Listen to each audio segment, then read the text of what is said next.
Hello, BookTube. It's a hot, humid, overcast Friday afternoon here in Boston, and I thought we would rummage through my mail. Why not? We've got a couple of periodicals, literary periodicals. The first one of which is the TLS, the London Times Literary Supplement. Quite a bit of interest in here, but we're going to go straight to the letters page. The letters page, as I've mentioned about the TLS, is where brouhahas start or continue. Writers will be called out in one of the foremost, most formidable literary journals in the world. And I have mentioned many times on this channel that the proper writerly response to being called out in review is silence. It is silence. You will almost never be doing yourself any good to write and complain about any aspect of a review, even a positive review. The times when I've mentioned that, usually I have made one exception, which is if the review is wrong. If somehow the review is wrong and it got past its editor, editors are only human. They can't be expected to read every book under review by a critic. There comes a point when you have to trust your critic will summarize the book accurately. If a critic doesn't and uses their own mistaken summary of the book for less than complimentary judgments about it, then I can understand and even to a certain limited extent endorse a writer writing in and saying, ordinarily, the implication being ordinarily it would be wrong for a writer to carp about a review in any way, but this review misrepresents my work. This review is wrong, not in terms of the writer's judgments, but in terms of just facts. I can see that being a justifiable reason why writers would write in response to a review. Unfortunately, all writers think that that is true. They all think that that's why they're writing in, and it's almost never the case. And we saw in an earlier issue of the TLS that a writer went on at length about alternate history scenarios that this reviewer thought he saw in Sean McMeekin's book, Stalin's War. Great big work that I loved. And when I saw that, those lines in the review, and when I saw the reviewer wasn't backing down, I thought, well, okay, this is probably a circumstance in which the writer is going to write in. Because it's not a question of, well, the reviewer didn't like my book. Well, okay, you live with that. It's that the reviewer is saying things about my book that aren't true. And sure enough, Sean McMeekin did write in. Now, he wrote a long letter. I'm not going to read the whole thing to you, but I will read what I think are the pertinent bits to it. It starts off with Omer Bartov's main line of attack in his review of my book, Stalin's War, in which he insinuates that I favor a, quote, counterfactual history, in which Hitler wins the Second World War, is based on an utter fabrication. Quote, as McMeekin sees it, Bartov begins, Britain and France should have gone to war against the Soviet Union, not Nazi Germany. And then Sean McMeekin writes, I challenge Professor Bartov to locate a passage anywhere in my book that argues this. If he cannot, perhaps he would be kind enough to issue a retraction. Now, see what I'm talking about. This is bare-knuckle stuff. This is not the writer of the review just was in a bad mood or didn't like my book. This is the writer of the review is making claims that are wrong. To readers who, like the review section editor, have not read the book. I am genuinely curious as to where Bartov got this idea. Could he be referring to Churchill's proposal to attack the USSR to win a, quote, square deal for Poland in the summer of 1945? If so, he has missed the fact that, number one, Nazi Germany by then had ceased to exist. And number two, I cite British generals' dismissal of this as, quote, Operation Unthinkable, and observe that the idea was mercifully dropped. Did Barrow get this notion from chapters 7 and 8 in my book, where I discuss how close Britain and France came to initiating hostilities with Stalin in the spring of 1940, after the Soviet invasion of Finland? He may have forgotten that Britain and France were then at war with the Nazi Germany collaborating closely with the USSR, and that their aim would have been to damage a Wehrmacht heavily dependent on Soviet resources. The point of these chapters was not to give advice to Britain and France, as Bartov claims, but to reveal how and why Stalin, after learning of Allied intervention plans, sued for peace with Finland to deprive the Allies of a casus belli, and ordered the NKVD to mass execute Polish officers and elites in the Katyn massacre. And he goes on, citing points that this reviewer, Omer Bartov, has made about his book that are just wrong, that are not substantiated anywhere in the book. Not judgment calls, but the reviewer saying that this author in this book says X, Y, and Z, and the author writing in to say, I do not say X, Y, and Z. Not whether or not X, Y, and Z are wrong. I don't say them. They're not in my book. And McMeekin concludes, Professor Bartov evidently prefers his history black and white, with all the rough edges airbrushed out. His parting shot, that the, quote, seemingly authoritative facts and figures I have assembled in Stalin's war may serve other less well-informed polemicists, is revealing. Unlike Bartov, I trust readers to make up their own minds about history, rather than withholding information they might find challenging or uncomfortable. I invite TLS readers to give Stalin's war a try and judge for themselves whether Omer Bartov's slanderous caricature of it has any merit. Okay. All right. Duly noted. I have criticized authors for writing in response to reviews of their work, especially negative reviews. But I make allowance for an author who is saying exactly what Sean McMeekin says here. A, the reviewer got facts about my book wrong. And B, because the reviewer got those facts wrong, I am now going directly to the reader and saying, give my book a try, despite the review that the TLS ran. We will see. We will see what happens next week. Just like Omer Bartov was calling, I guess, Sean McMeekin's patriotism into question, or whatever, in the 21st century social media world, who knows what was being called into question by those original quotes, those original contentions of what was in the book. But Sean McMeekin is now directly stating that Omer Bartov should never get work again as a book reviewer, that he has lied about this book, that he attributed slander about this book. I would think that would mean that Omer Bartov would write in response. That he would go straight back to the book and say, when I said X, Y, and Z, this is what I meant. Here are quotes from your book.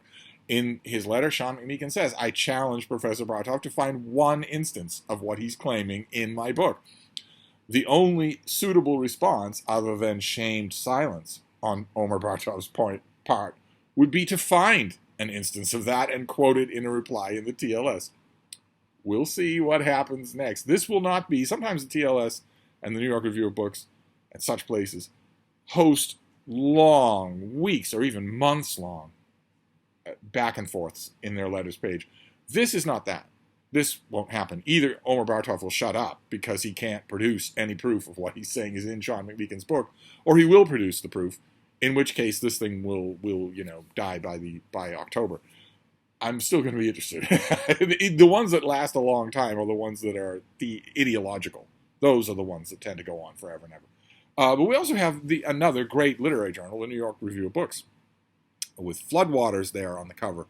And once again, this is absolutely full of great stuff. This is the fall books issue, so it's a little bit longer than usual. Full of great stuff, but once again, we're going to go straight to the letters. We're going to go straight to the letters page at the back, and I want to read you an exchange, because the New York Review of Books publishes the answers to their letters at the same time that they run the letters. And this is a letter from a writer in Minnesota, writing about a review that had already occurred about Edmund Spenser, and specifically about The Faerie Queene. Edmund Spenser's enormous book that we've talked about on this channel a few times. The writer of the letter writes this: there is a list in Catherine Nicholson's article on Edmund Spenser of writers who found The Faerie Queene ponderous. The concluding witness is Virginia Woolf, and then there's a quote. To those eager to cultivate an appreciation for Spenser, she counseled, the first essential is, of course, not to read The Faerie Queene. And then the writer from Minnesota goes on. This is not a made-up quotation. All 12 words are there. You can find it in The Moment and Other Essays, published in 1947. Here's Virginia Woolf at more length from the same essay, where we just got that line. The first essential is, of course, not to read The Faerie Queene. Put it off as long as possible. Grind out politics. Absorb science. Wallow in fiction. Walk about London. Observe the crowds. Calculate the loss of life and limb. And then, when the whole being is red and brittle as sandstone in the sun, make a dash for the Fairy Queen and give yourself up to it. Kind of a different import there, wouldn't you agree? The letter writer goes on. There is more quotable passage later in the essay when she sums up Spencer's charm, and then he moves a little bit further in the essay and quotes that passage. It is a world of astonishing physical brilliance and intensity, sharpened, intensified as objects are in a clearer air, such as when we see them not in dreams, but when all the faculties are alert and vigorous. And then the writer of the letter concludes, one tone-deaf moment in a 3-page article is slight, almost too slight to mention, but the misleading quotation certainly makes Virginia Woolf sound dismissive and obtuse. I don't know whether I'm writing to defend Spencer's reputation or hers. Okay, the letter writer from Minnesota has caught the reviewer, Catherine Nicholson, in a classic example of taking a quote out of context to support a point in a review. A classic example. You see this kind of quote mining all the time, where you find that a writer has written one particular line that you know you can use for your point, and so you use it, even though you know you're taking that line out of context. The context of Catherine Nicholson's original piece was that a whole bunch of people have found the Fairy Queen to be an unreadable, ponderous mess. And the quote that she quote mines, that she takes out of context from Virginia Woolf, seems to say that. The writer of the letter has pointed out that in the context of the full piece, Virginia Woolf is actually ecstatically praising the Fairy Queen, and that therefore the quote is out of context, that it's badly misleading. That's the word the letter writer uses. Catherine Nicholson responds, here in the New York Review of Books. Does she apologize? No, she does not. Instead, well, let's just read her letter. It's true, the passage containing the line I quoted from Woolf builds to a quite ringing endorsement of the Fairy Queen, a work she avoided for decades and was surprised late in life to discover she enjoyed. I regret not having had space in this piece to explore the complexity of that readerly relationship. But I don't think the quote on its own is misrepresentative, for Woolf never fully relinquished her ambivalence toward Spencer's creation, whose brilliance and dreamlike intensity were inseparable, she thought, from, quote, indistinctness, which leads, as it undoubtedly does lead, to monotony. In her reading journal, Woolf records both the exact days she realized she liked the Fairy Queen, and the day 5 weeks later when she was overcome by, quote, a strong desire to stop reading it. As far as I can see, she writes, this is the natural swing of the pendulum. In my view, that's the value of the line I quoted. When Woolf says that not reading the Fairy Queen is essential to admiring it, she doesn't just neatly sum up a venerable tradition of hating on Spencer's poem, she also illuminates the dialectic frustration and fascination, obsession and wariness that is so peculiarly characteristic of its effects even on those who adore it. To which I say, pull the other one, it's got bells on it. You were caught lying. You were caught misrepresenting a quote from Virginia Woolf. You can throw in all the pseudo-academies you want. You were caught flat-footed. What's that nonsense? She also illuminates the dialectic of frustration and fascination, obsession and wariness that is so particularly characteristic of its effect, even on those who adore it. Yes, I'm sure. And I've got a bridge in Brooklyn to sell you. You didn't lack the space, okay? Such a weak response. You didn't lack the space to accurately quote Virginia Woolf in context. Instead, you pulled that line for a very particular and clear reason. To add Virginia Woolf's name to the list of people who were bashing the Fairy Queen. Just bashing it. Not bashing it a little and then coming back to love it, but being in the grip of a dialectic. No, you were just quote mining. Just admit it. But does she do that? No, she does not. Now, the New York Review, it's just ridiculous. Just absolutely ridiculous. You were caught flat-footed. The quote that you quote mined from a piece by Virginia Woolf, of all people, was later contextualized into something that was the opposite of what you were trying to make it say. And you were trying to make it say that for polemical reasons. Read the original piece. It's very clear. In the 21st century, no one ever admits fault, no one ever apologizes, no one ever backs away from anything, even when they're black and white proven wrong. So I wasn't expecting anything different from Catherine Nicholson. And unlike the TLS, the New York Review of Books probably won't continue this little debate. But I wanted to bring it to your attention because it is such a loathsomely pathetic response to someone catching you quote mining Virginia Woolf to say, A, I lacked the space, and B, I think I was right all along. Oh my. But anyway, in addition to periodicals, two wonderful, meaty periodicals, I also have some books, some mail. So we'll go through my mail and see what we have to. Oh my! Now what have we got here? This is an ordinary package, but it has on the front. Someone has written rule number 1. That could be a post office notation, or it could be one of you noting that you are breaking rule number 1. On this channel, rule number 1 has reverted to do not send me a book. It could be that someone is breaking that rule. This could be coming from one of you. What have we got here? Oh. Yes. Okay. Is there a note anywhere in here, or is this just dropped off? No, there's no note. No, this is just sent from someone who is disobeying rule number 1. This is a periodical of the Historical Publications Presents Kennedy Chronicle, case reopened by Bobby Dobbs. $5. Do we have a publication date on this thing? Oh my, no, we don't. Wow, okay, well, this is an investigation into the Kennedy assassination, and it's got just about everything that you could want. A master list of assassin witnesses, all sorts of black and white photos, most of which cannot be shown on this channel. I wonder when this came out. Any hint of that? The strange deaths of JFK assassination figures, which goes on in small print. In the back here, more overlooked evidence. Is this the Lee Harvey Oswald's death certificate? No, it's his arrest report.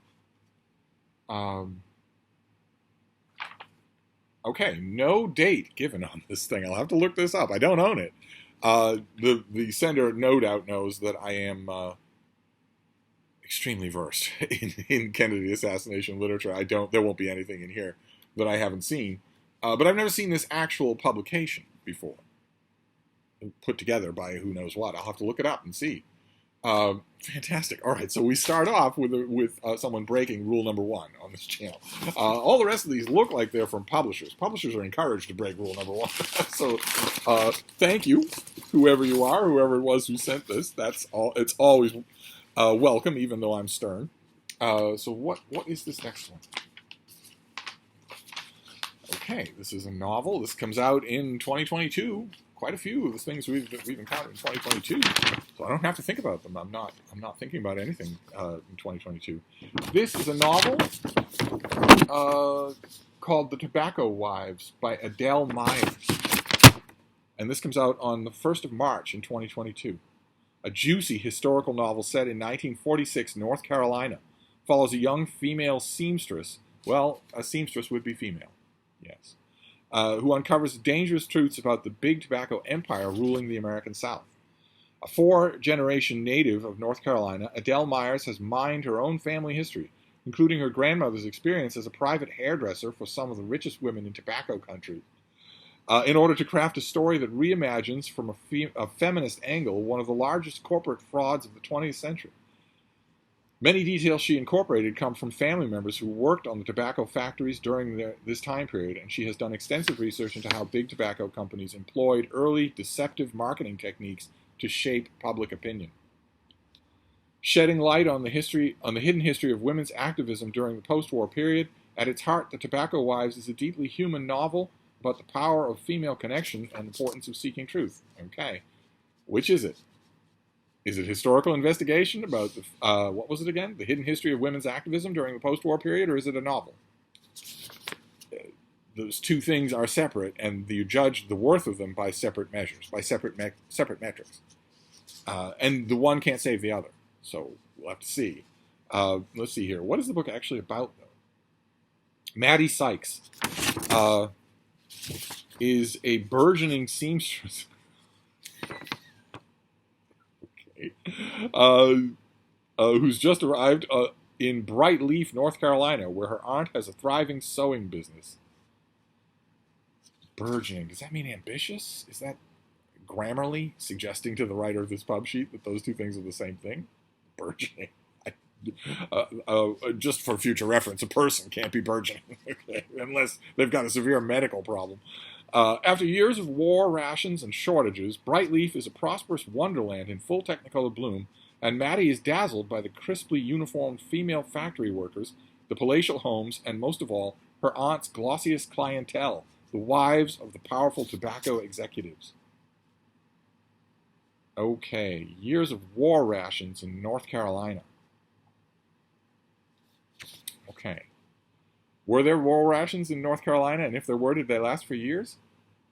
Anyway, when a series of unexpected events thrusts Maddie into the role of lead dressmaker for the town's most influential women, she scrambles to produce their ornate gowns for the biggest party of the season. But she soon learns that Bright Leaf isn't quite the carefree paradise that it seems. A trail of misfortune follows many of the women, including substantial health problems. Although Maddie is quick to believe that this is a coincidence, she inadvertently uncovers evidence that suggests otherwise. Maddie wants to report what she knows, but in a town where everyone depends on big tobacco to survive, she doesn't know who she can trust, and fears that exposing the truth may destroy the lives of the proud women with whom she has forged strong bonds. This sounds really good. This sounds really enjoyable. This is the author's first book. Fantastic. So Adele Myers grew up in Asheville, North Carolina, and has a journalism degree from the University of North Carolina at Chapel Hill. Very strong program. Very good. She currently works in advertising and lives in Brooklyn, New York, with her husband, their son, and their rescue dog, Chipper. Okay, 1946, North Carolina. Obviously, this will deal a lot with the systematic lying that Big Tobacco did to its own executives, to obviously their wives, and also to the general public.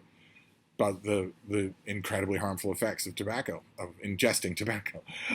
Turns out that they didn't wait long enough. If they'd waited until the 21st century, they wouldn't have needed to go to all that bother. Billions were spent, and are continuing to be spent, on those kinds of PR campaigns. Billions every year. Billions.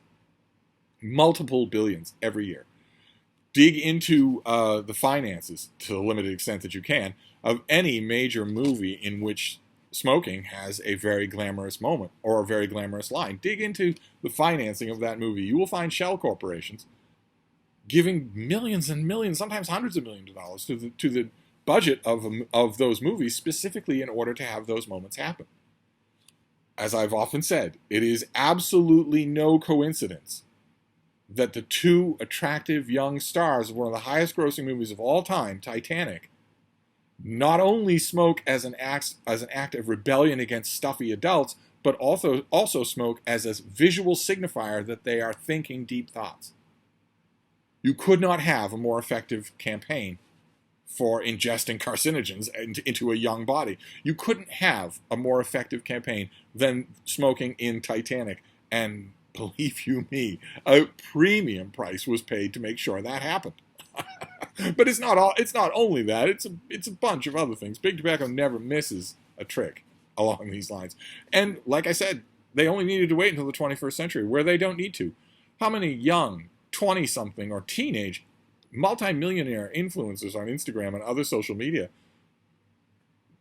chain smoke and also claim that it's all a big pandemic lie, that it's harmful for you at all? How many of them say that? Hundreds of them are paid to say that. Or say it even though they're not paid. Those are the ones that I have the most contemptuous pity for.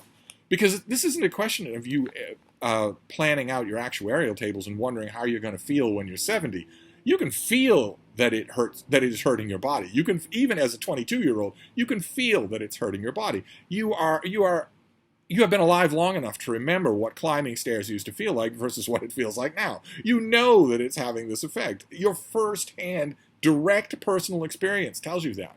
It's not a question of a government pandemic or a PR or anything like that. There are very rich stories to be told along these lines. A lot of them have not been told, either in nonfiction, where Big Tobacco still threatens to sue people even at age 90 under the broader umbrella of work product, but also in fiction. I think here of Mildred Savage, right? I think of her. She wrote a great novel that was that was a commercial and social and eventually romantic warfare between two very powerful tobacco farming families. But in terms of this, in terms not so much of the agriculture, but of the PR campaign and the horrible truth behind it, that's some fascinating stuff. That is dramatically charged. So that's coming out in the Tobacco Wives. A debut from Adele Myers is coming out in 2022. So let's just continue here, so that Steve doesn't go on an anti-tobacco rant for the whole of the video. Let's see what this next one is, and hope that it's not gonna. Oh, okay, all right, great. This is coming out in early November. This is Harsh Times by Mario Vargas Llosa. No pub sheet here, but we can read about the book. But it's a great author. So this is translated from the Spanish by Adrian Nathan West, and it is the true story. No, it's not. It's a novel, right? Yeah, it says right on the cover. It's a novel. This is a bit of a problem here. The true story of Guatemala's political turmoil of the 1950s, as only the master of fiction can tell it. Okay, all right. Reread your copy. But in this case, I'm not all that worried because Llosa is great.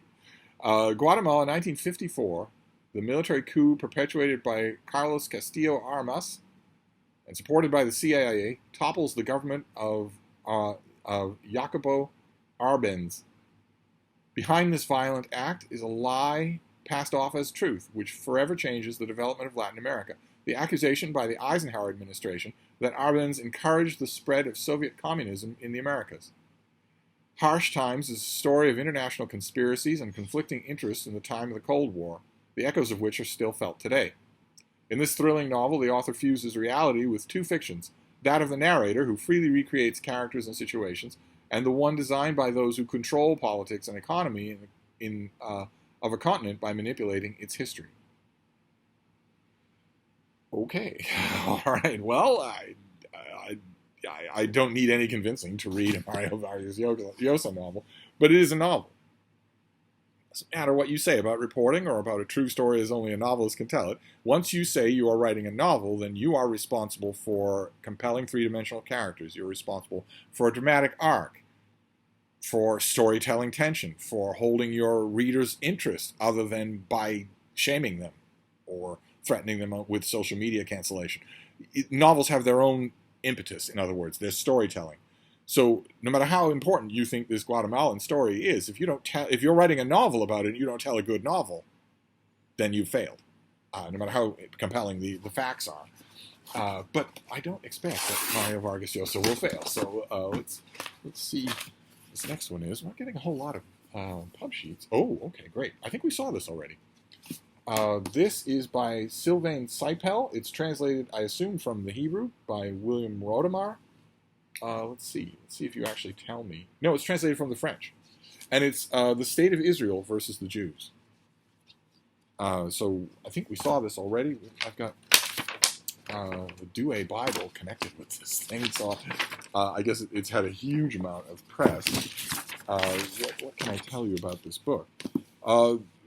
Okay, one of the core tenets of Judaism is Tikkun Olam, repairing the world, an integral value in discord with the fractured socio-political landscape of present-day Israel, where state-supported ethnocentrism and Islamophobic sentiments run rampant. In this book, renowned French journalist presents a piercing follow-up to his acclaimed work Walled, which came out from Other Press in 2007. Parsing the myriad ways in which Israel remains a democracy in name but not in practice in the 21st century, this book combines reportage and social science to investigate how this fundamental contradiction spurs or dissuades Jewish people from supporting Israel in the United States and France, two nations that take differing approaches to the role of Zionism in religious and secular life. The book also arrives at a turning point for Israeli legislature. Prime Minister Netanyahu, a member of the right-wing Likud party, missed the May 4th, 2001 deadline to create a new government coalition, meaning that his opposition formed a government for the first time in 12 years. Okay, well, do I have a date on this? This comes out this month. This is the finished copy. This comes out in late September. I think I already have an advanced copy of this and haven't read it, and I'm very interested in the subject, so I'll have to check and see and rectify that. Then let's see what this next one is. Again, no real paperwork. Let's see. Oh, okay. No, I don't have a pub sheet here, but that's all right. We've got the back of the book. This comes out in November. Do we have a date for this? An actual date for it? Maybe? November 16th.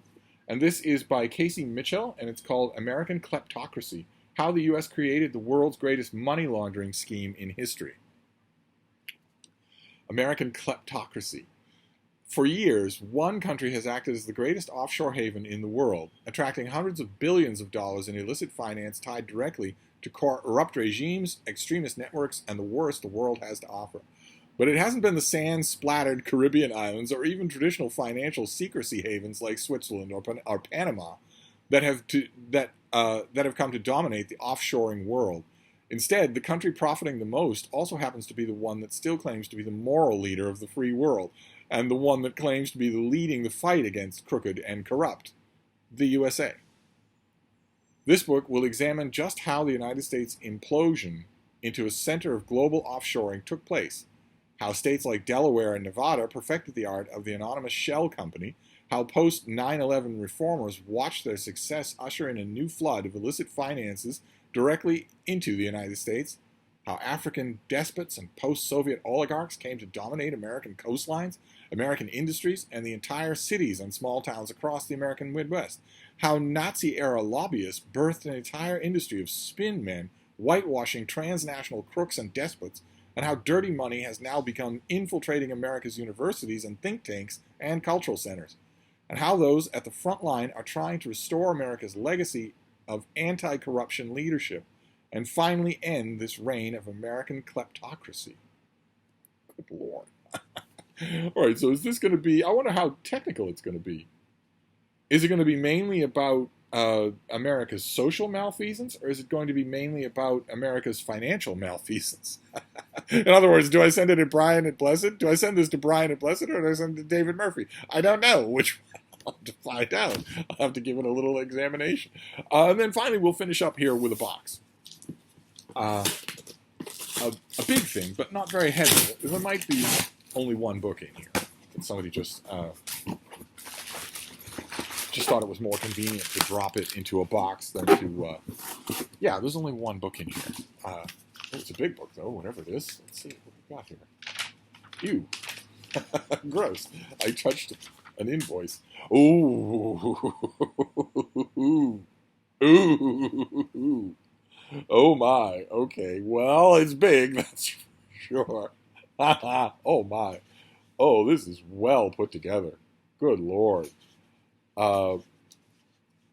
Okay, this is this is Hitler. This is him again. This is Volker Uhrich's second volume of his Hitler biography, Downfall, in a new trade paperback that this is from Vintage. You can't really tell, but this is wonderfully made. Just a tough, textured feel to the covers. Just wonderful. This is the sequel to Ascension, was the first book. Is that right? Ascension? Ascent. The first book was Ascent. Any of you who remember Ian Kershaw's 2-volume biography of Hitler, will know the basic breakdown here. It's the same breakdown. The first volume leads you to the late 1930s. The second volume leads you through the war. I thought these were the first volume, Ascent, was brilliant. So what have we got here?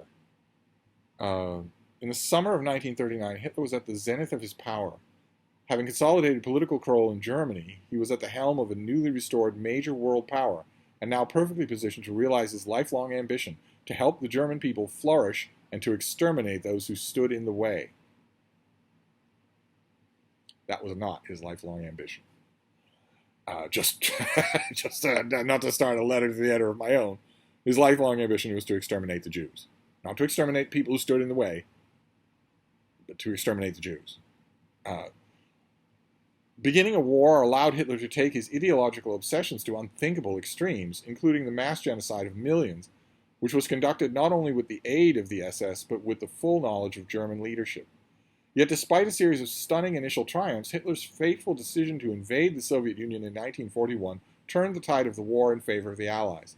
Now, the author offers fascinating new insights into Hitler's character and personality. He vividly portrays the insecurity, obsession with minutiae, and narcissistic penchant for gambling that led Hitler to overrule his subordinates and then blame them for his failures. When he ultimately realized the war was not winnable, Hitler embarked on the annihilation of Germany itself in order to punish the people who he believed had failed to hand him victory. Okay, so the one thing I don't know about this, and I confess I'm blanking on this, and I'm the last person in the world who should be blanking on this. The one thing I don't know is the status of this book. It's a beautiful, sturdy trade paperback. This will certainly stay in my library. But I'm off the top of my head forgetting whether or not this is the first time we're seeing Downfall in English. Did Downfall come out as a hardcover and this is the paperback reprint? I'm not sure. I'm not 100% sure. I'm drawing a complete blank. That's shameful. I'll have to look that up. I'll have to look up and see the status of this book. Is this vintage first paperback of this book?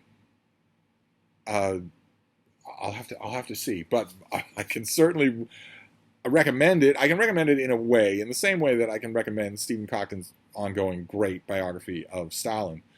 This is great work. It's great steely historical writing. It's a biography at its very highest pitch. But it's mighty ruinous to spend this much time with these monsters, whether it's Stalin or Hitler. It's mighty ruinous to spend that much time. I would argue to spend that much time with anybody. I mean, I don't rank Picasso as a Hitler-esque monster, but multiple volumes of biography about him, it's the one thing, the one legacy of the Victorians that I don't particularly enjoy is multi-volume biographies of anybody. This is an extremely rewarding 2-volume biography, just like Ian Kershaw's was before it, but it requires you to spend a huge amount of time with Hitler, and you might not want to do that. Anyway, there you go. What a mail haul. All right, so we have Downfall, Volker Urich's second volume of his epic biography of Adolf Hitler. Then we have American Kleptocracy, that the world's foremost offshore money laundering haven is the United States. And then The State of Israel versus the Jews. Harsh Times by the great Mario Vargas Llosa. How great to get a book by him in the mail. Then the Tobacco Wives, which is Adele Meyer's debut historical fiction. Fantastic. With a large helping of her own family history. That ought to make things more interesting. And finally, a violation of rule number 1. Kennedy Chronicle. Case reopened. There's himself on the back there. I'll have to check and see what this is. Privately printed, limitedly printed, someone's after-school project, whatever it is, it will certainly afford me 15 seconds of enjoying reading.